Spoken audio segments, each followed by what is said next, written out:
Madame, Monsieur, bonsoir. Nous sommes le mardi 11 juin et voici l'essentiel de l'actualité sportive. Football pour commencer. Hervé Renard a annoncé cet après-midi la liste des 23 joueurs qui prendront part à la CAN. Dans 12 jours, les Lions de l'Atlas entameront au Caire la compétition continentale. Une liste qui contient peu de surprises, mais quelques retours. Les détails en compagnie de Jamal Oual. Dernière ligne droite pour les Lions de l'Atlas à désormais J-12 de son premier match de la CAN 2019 face à la Namibie. Hervé Renard a officialisé sa liste des 23 joueurs qui iront en Égypte. Pas de grande surprise, le coach français s'appuie depuis 3 ans et demi sur un groupe homogène. Ahmed Tagnaouti, le portier Widedi, le seul représentant de la Botola. En défense, Younis Abdelhamid est bien du voyage, tout comme Mehdi Bourabia en milieu de terrain à la place de Amin Harit. Seule surprise parmi les absents avec Ayoub Kaabi. Oussama Idrissi, auteur de seulement 2 matchs avec les Lions de l'Atlas, connaîtra la première CAN de sa carrière. En attaque, Abdelzak Hamdullah fait un retour remarqué. Il se battra avec Khalid Boutaïb et Youssef Nasseri pour une place de titulaire. Le Maroc n'a plus remporté une Coupe d'Afrique des Nations depuis 43 ans. Les Lions de l'Atlas sont considérés comme favoris de cette compétition. Le groupe concocté par Hervé Renard arrive à maturité après un quart de finale à la CAN 2017 et une participation au Mondial 2018. Pour plusieurs joueurs, cette CAN représente la dernière chance de rentrer dans l'histoire du football national.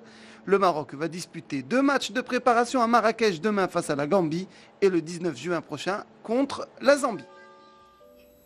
C'est l'attaquant titulaire de l'équipe nationale, le meilleur buteur des Lions de l'Atlas sous les ordres d'Hervé Renard. Khalid Boutaïb n'a pas eu un parcours facile, mais s'est frayé un chemin jusque dans le 11 titulaire de l'équipe nationale. Retour aujourd'hui sur son parcours avec Jamal Oual. Il est la preuve vivante que la voie royale, centre de formation, première division et sélection, n'est pas la seule qui mène à la gloire. Avec l'abnégation qui l'a toujours caractérisé, Khalid Boutaïb a réussi à se forger un palmarès et participer à la plus belle des compétitions. Né en France le 24 avril 1987, l'attaquant incube jusqu'à l'âge de 27 ans les divisions inférieures de l'Hexagone et son monde amateur sans pitié. Du haut de son 1m93, le Marocain excelle dans le jeu de tête et à force de hargne, de travail et d'abnégation, il perce avec le Gazélec Ajaccio avec lequel il joue une saison dans l'élite du football français puis en Ligue 2. Une Ligue 2 physique, tactique, dominée par les duels dans laquelle Khalid Boutaïb se révèle et devient même le meilleur buteur avec 20 buts sous les couleurs du club de Strasbourg. L'attaquant en pleine réussite commence à pointer le bout de son nez en sélection et le 26 mars 2016, à presque 29 ans, il étrenne son premier maillot des Lions de l'Atlas au Cap-Vert lors d'un match décisif lors des éliminatoires de la CAN 2017. Tout de suite, Hervé Renard est touché par le don de soi de Khalid Boutaïb sur le terrain. L'attaquant se montre efficace. En 23 sélections, il a inscrit 9 buts. Après un passage en Turquie à Malatyaspor, Khalid Boutaïb a rejoint cet hiver les rangs du club mythique égyptien du Zamalek, avec lequel il remporte la Coupe de la CAF aux dépens de la Renaissance sportive de Belken. Avant ça, il avait réalisé son rêve, disputer la Coupe du Monde 2018 en Russie avec les Lions d'Atlas.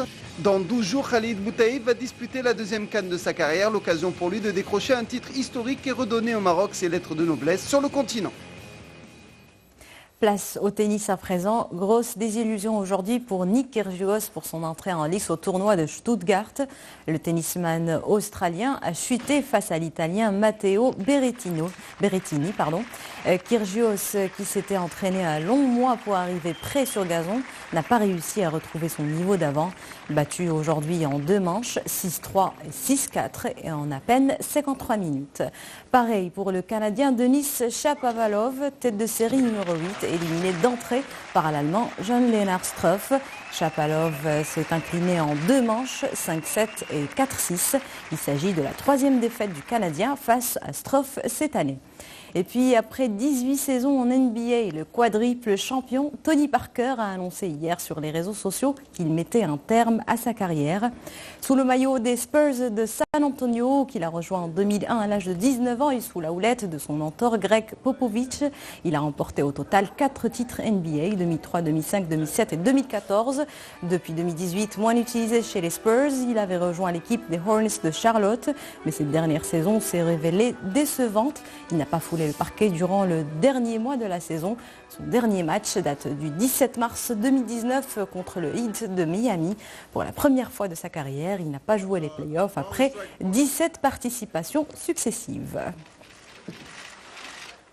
Et voilà, Que du sport, c'est terminé pour aujourd'hui. Merci de votre attention. Excellente suite des programmes sur 2M.